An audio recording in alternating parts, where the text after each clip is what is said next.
Could you build a business that's better for our planet? That's what I have set out to answer. Hi, I'm Marco Pimentel, marketing expert and entrepreneur, and host of the podcast Someone Like You.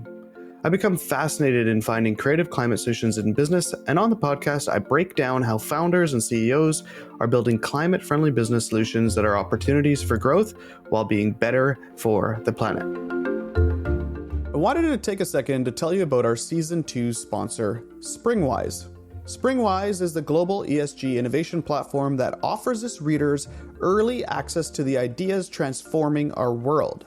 I actually started using Springwise probably 10 years ago to review innovative startup ideas, and I've been a fan ever since. There are 3 new stories on the site every weekday featuring solutions to some of the biggest challenges we face as a global community. You'll find innovations in climate tech, renewable energy, plastic alternatives, the circular economy, and how we can live a more sustainable life. The stories are sourced and written by the Springwise team of journalists and will give you an inspiring take on what's right around the corner, whether you read it to inform your work or simply for a regular dose of optimism. Springwise sets the innovation agenda. The newsletter is free to access, and to sign up, visit springwise.com/newsletter signup. I want to see a change and I want to be part of that change. So I think that is why this program helped me to understand what I want to do. Yeah, the main thing that I'm going to take away from this program is definitely to have an intention into what I want to do as a career and have that align with my values to make a social impact.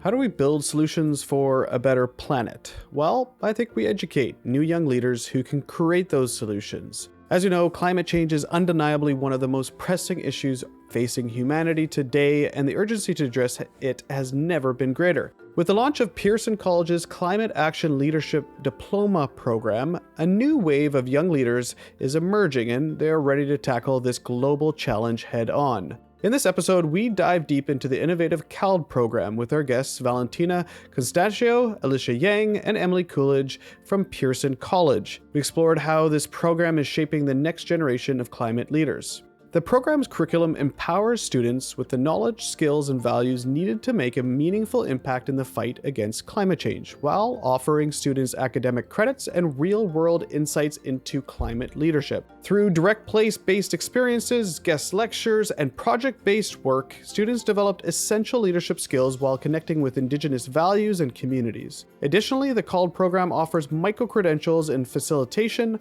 conflict transformation, climate modeling, and more. These certifications enhance the students' ability to drive meaningful change in the world. We uncover the inspiration behind the CALD program, its curriculum highlights, and the transformative experiences of students and educators alike. Get ready to be inspired by the passion and dedication of these young leaders taking the charge for climate action.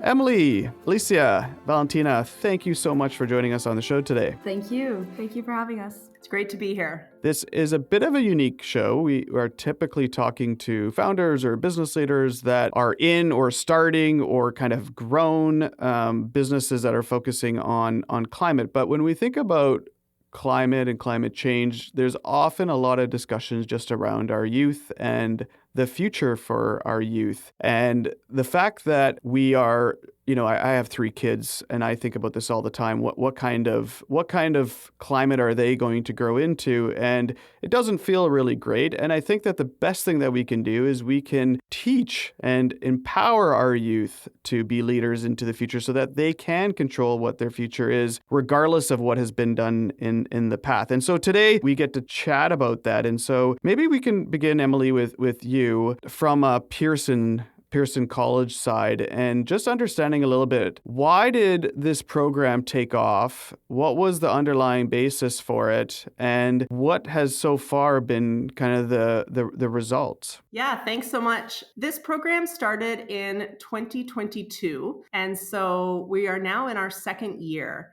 And really, this came out of a culmination of Pearson College being true to its mission, which is to use education as a force to unite cultures, nations, and countries around the world towards a peace and sustainable future. And that, in conjunction with this polycrisis that is happening right now to combat climate change. as well as the emergence of climate change education at the post-secondary level. So we're noticing universities coming up with bachelors of climate change education, bachelors of climate science, even masters of climate action leadership. And so really we were looking at a way to how do we empower our students who are coming from this deliberately diverse background, who are choosing to find more pathways in their education to be agents of change. And so how do we empower those students to have the skills, the competencies in climate change so that regardless of what pathway they go into post Pearson, whether that be into the post-secondary, into the job force, they feel equipped that they have the skills that they need to be active leaders in climate action. And how unique is this when we think just, obviously Pearson is in Victoria, BC on the west coast of Canada, but this type of programming for this target age group of, I believe, 16 to 19-year-olds, how unique is this type of programming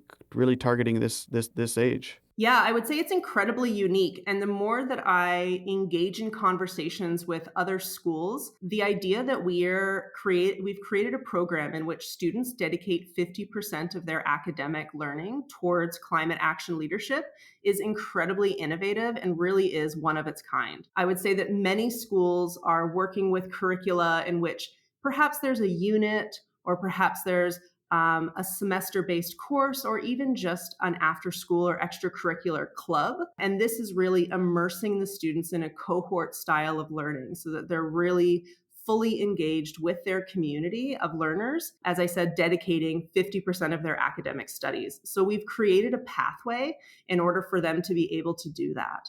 And that in itself is really unique and one of its kind. I haven't come across any other educational model for students at this age that are prioritizing the development of skills and knowledge in climate change as much as we are here at Pearson College. Yeah, it's really incredible, especially when you kind of peel back the program and obviously talking to the students. And so maybe that's where we'll go right now is, Alicia, you are from Canada. And so I would love to just understand, how did you find out about this program? What piqued your interest? And why did you want to dedicate 2 years of your life to this at this age? Yeah, so I'm originally from Montreal, Canada. I actually, we knew the old principal of Pearson College, and so that's how I heard about Pearson. And then when I was applying, they had offered me the Climate Action Leadership program. And I thought that this was really interesting, and I feel like in my past educational experience, I couldn't find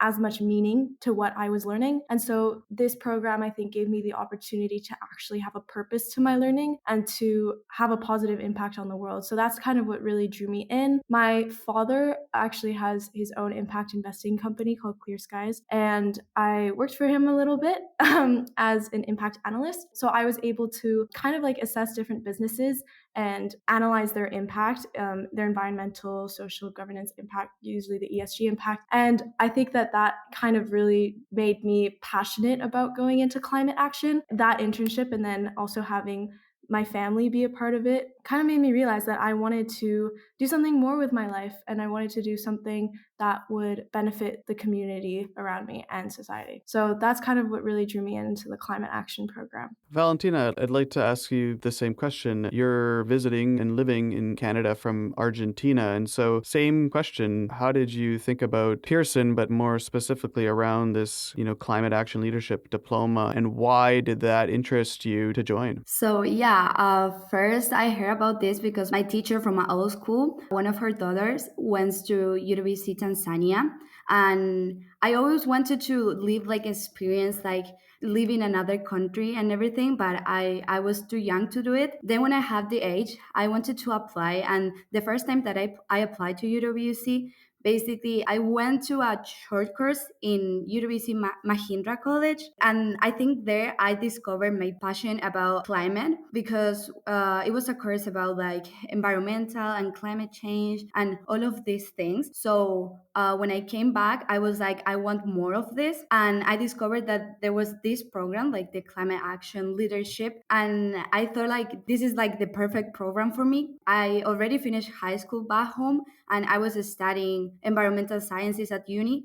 But I feel like this experience, I've been here for like 6 months, and it's been incredible. And part of it is because like I couldn't find a lot of programs back home about environment, and I feel like now is this is like an incredible opportunity. What's interesting is the both of you have said that being able to do something, either a course or working within an active investment opportunity, just being able to do some work and some education inside climate is really kind of what sparked it. And I'm sure, understanding climate impact directly on both of you has an impact, but it's being able to have an experience in either education or in some sort of maybe business sense to be able to feel that, oh, these are the things that are going on. Let me try this. Let me learn in this. So how do you think, Valentina, the program is helping you get that education and all that experience that will be able to kind of lead you off in either career or further schooling? Well, I think that this program is like more a holistic way of learning. So it's not that you have like different classes that are each of one are like separate, and it's all related to everything. And I think it's kind of like what I was missing back home. It was like I have like math, and then I have biology, and there was no connection between the classes. And here we learn with indigenous perspectives, we learn about how to lead climate action, and it's like everything connected. And I feel like this is something that makes this program unique. Yeah, and the program speaks a lot about community, which working together and communication. So Alicia, why do you believe that is like so important for dealing with the climate crisis, making sure that, you understand working together and communication? I think that the way that we're going to actually be able to deal with the climate crisis is by effective communication. I think that the biggest issue that a lot of movements usually have is that they don't communicate well. And so one of the biggest things that we're learning right now is how to bring collective actions into place and how to actually get things going, how to get people involved. And I think that this has to do with empowering other people to actually care about this type of thing. For example, like back home, I used to dance a lot. And so something that I am looking forward to doing hopefully in the future is to choreograph around social issues and stuff like that, and things that really have meaning.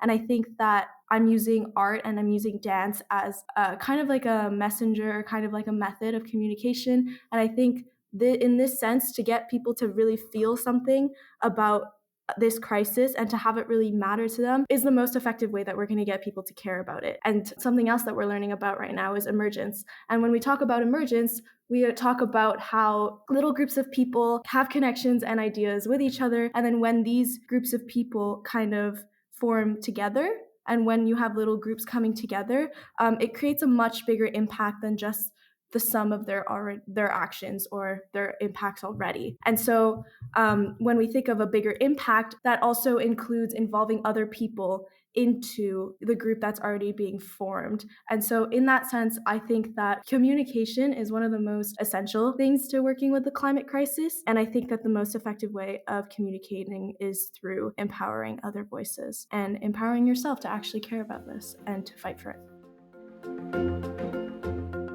Every week on Someone Like You, we dive into stimulating conversations with founders, entrepreneurs, business owners, and the likes who are consciously and successfully creating sustainable business solutions for the long haul. Tune in every week for a new inspiring conversation on leading climate solutions. And if you're enjoying the podcast, please share it. And also, don't forget, subscribe on the platform of your choice and give us a rating and review. When we think about the program and what you had just said, do you get to experience or get to put some of the theoretical, the learnings that you have in place into action during the program in regards to experiences? Yeah, so we're able to implement, and I think we just actually finished one of our collective actions that we had started in our CALS cohort. It was about basically regulating the amount of energy that we use on campus, and it was about not only just telling people to reduce their energy consumption, but it was also trying to help people understand the connection between energy consumption and the way that we get electricity at Pearson, which is usually through dams and through hydroelectricity, and how that relates to like something like the salmon in the water. And so this kind of goes back to the interconnectivity part that Valentina was talking about, but something that we learn in CALD is about how things are all interdependent. So if we are building dams, then this also affects the life trajectory of a salmon, and the salmon affects the soil, and the soil affects the trees. And so a lot of what we've been able to do in CALD was actually teach the other students at Pearson about the things that we're learning. And so I think that's an example of one of the collective actions that we've been able to do. Something else is that we had an action week for CALD. And so for a week, we ended up going up to this unprotected territory called the Walbrand. And while we were in the Walbrand, we did some trail building for a few days. And the reason why trail building is considered a collective action is because if we are able to build trails and have these forests be more accessible for tourists to come, then they'll be able to develop more of a care for the forest and to develop more of a connection to this land, and therefore join the fight to protect this kind of land, because it is an unprotected land. And so it's a bunch of old growth trees that are currently there right now. And so if those were to be cut, then they would be able to sequester a lot less carbon from the atmosphere. So that's something else. And something else that we've done is also En-ROADS workshops. En-ROADS is a climate action simulator. And so it basically allows us to see what actions can be implemented and are the most effective to reducing the global emissions or the global temperature increase down to 1.5 degrees Celsius, which is in line with the Paris Agreement. And so what our cohort has done is that we've led En-ROAD workshops for Special Topics Day, which is one of the days that we have at Pearson that we dedicate to a special topic. So this day was dedicated towards climate action. And in the En-ROADS workshop, we were able to have groups of students try to figure out which actions are most important to reduce the temperature down to 1.5, how easy it is, how hard it is, and what the challenges and limitations are towards these actions. So yeah, those are just a few examples of the collective actions that we've been able to do here at Pearson. Yeah, and I'm thinking right now of, and obviously this kind of business sense, and that's what we always typically cover on this show, but this is kind of like a startup where you have your learnings, but then you're also able to take this into the real world and get to actually practice it, see where it works, where it doesn't work, how all these things, and bring in and talk to other people as well. So it's really neat to have both the learnings, but then being able to go into the field to do that. And so Valentina, similar question for you, because you had mentioned, coming from Argentina to Canada, getting a bit more of a worldview on environmental reasons. How have these experiences and field trips changed your perception of what's happening in the world? Well, coming from Argentina, I am now exploring basically the world, because Pearson College, we have 90 different nationalities. So you have a little bit of everything here. It's kind of it changed my perspective in the way that different people can think different. Sometimes we think that everyone thinks as us, and it's important to have this different type of view. Sometimes it's because of culture, sometimes it's because of backgrounds. And I think that one of my biggest perspectives is here at Pearson, I don't live in an island, and in my cohort we have some people that live in different islands, and I think these people are more affected by climate change, because sometimes it's important to think about, when we talk about climate change, sometimes we are not suffering from it yet, and there are other people that are really suffering from these effects that the world is having. And I think here I understand more about how the people suffer, especially for sea level rise, and this bring all the idea that is coming from climate justice is something that we talk about here a lot in our program. It's about how some countries is like the most polluted countries are not the ones that are like polluting more, you know. And I feel like this is important to think about, and it's something that really changed my perspective, because like back home, I sometimes at school we talk about climate change and like all of the things, but we never think about like climate justice or like who are the real people that are suffering. Yeah, it's an incredible perspective, and one that I think, as you said, it's that worldview, and it's the students from different places that you're able to get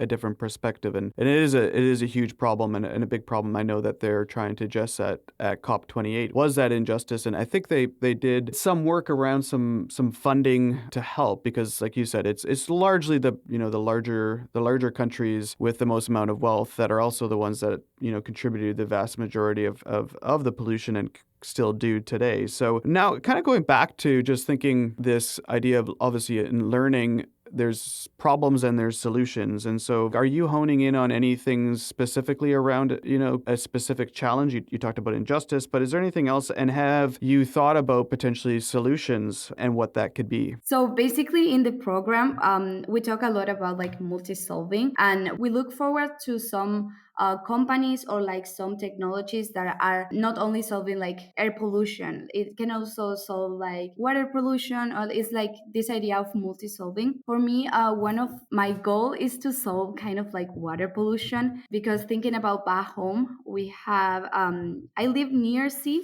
but it's not the main area. And there is an estuary there, and it's really, really polluted. And it's supposed to be a reserve. So it's kind of like this injustice that some companies have access to these areas and can like pollute the rivers and the sea and everything. And it's something that I would really like to change when I finish like my education. It's not about like only affecting the sea, but also it affects us as like community. There's a lot of people suffering for like different diseases, cancer, some respiratory diseases, and it's something that really affect our community. And it's just because there are not enough regulations. And thinking about like multi-solving, I think like I would like to maybe think further and like try to restore this place, because it's a really nice place that is being polluted. Alicia, same kind of question to you. Lots of challenges in the world and lots of potential solutions. Have you thought about any of those with in relation to the program that you're in? So one of the things that we talk about in CALD is the difference between climate mitigation and climate adaptation.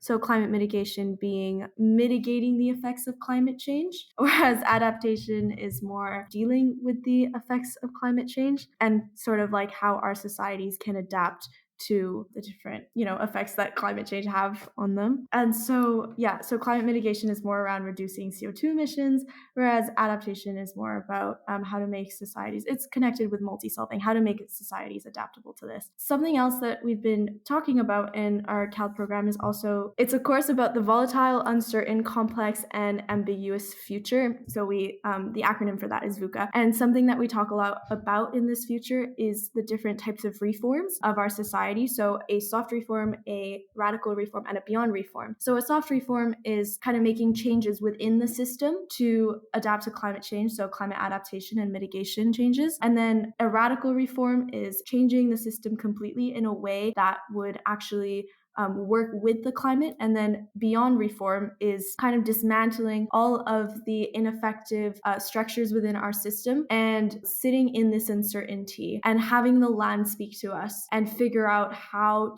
to properly restructure our society so that it could be in line with the climate. And I think when we talk about climate issues, we definitely have to dive deeper into where these are stemming from and where these are rooted from. And so in VUCA, we look at the history behind climate change and how our society it's a consumerist society, and it's a society that's based on exploiting the land rather than using the land rather than treating the land properly, and rather than having a connection with the land as well. And so that's definitely something that I think that our society needs to do before necessarily thinking about implementing solutions right away. I think that there definitely needs to be some sort of sitting in the uncertainty and reflecting on the way that we exploit our land and thinking about the different systems systems and the different ways that we can form a society that is in line. And I think this definitely speaks to our Indigenous perspectives course that we're learning. And it's not only about how Indigenous, cultures work, but it's also learning about how to live in these values. And so a big thing that we talk about is how to shift the narrative, how to shift the culture, and how to shift the values that we are currently embodying in our society to something that'll be more in connection with the land. And I think that this is not going to only benefit the land and the earth and also save humanity, but it's also going to heal these deep wounds that we have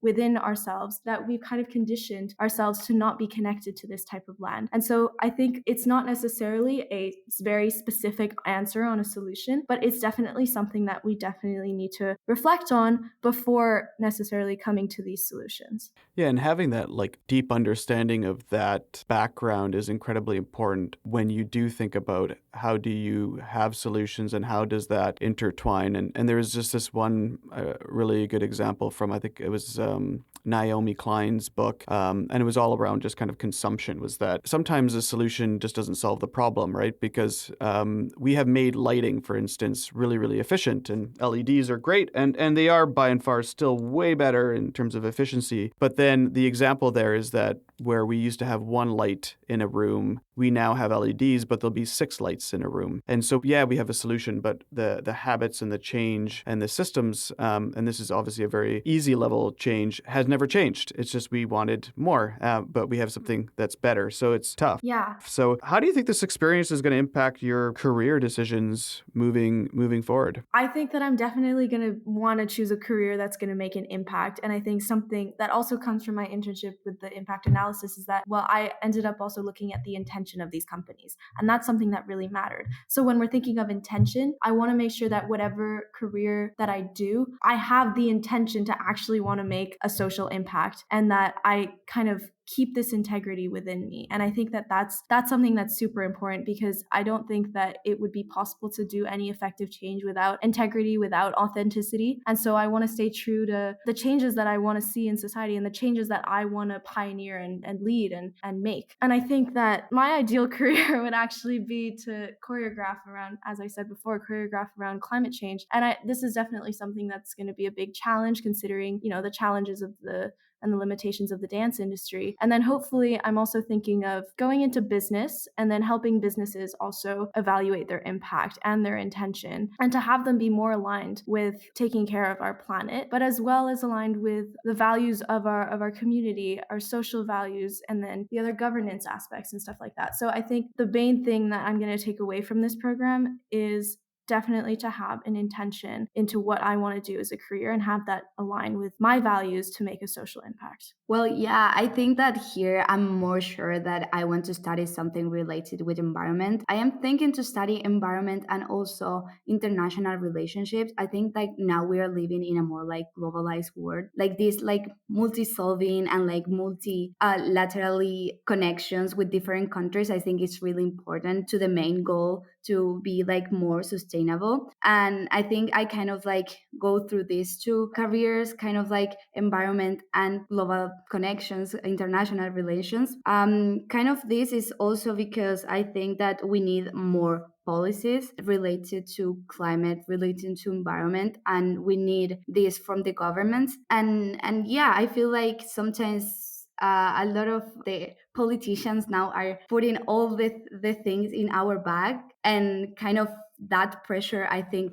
that is kind of what I want to study that. But I need to see a change. I want to see a change, and I want to be part of that change. So I think that is why this program helped me to understand what I want to do. I often get asked by people, just because I get the pleasure to interview a lot of people, if I'm an optimist when it comes to climate change and solutions, and do I feel like we're headed in the right direction? And I think this episode is exactly why I am an optimist, is to hear 2 students really at this level, at this age, being able to put their heart and time into learning about this to be able to bring change. So I am much more optimistic after this conversation. So thank you both for joining, and keep up the good work. And we are cheering you on, and I'm sure you're going to be catalysts for change. Thank you so much for having us on your podcast, Mike. Yeah, thank you so much. It This was is really an amazing nice opportunity for us.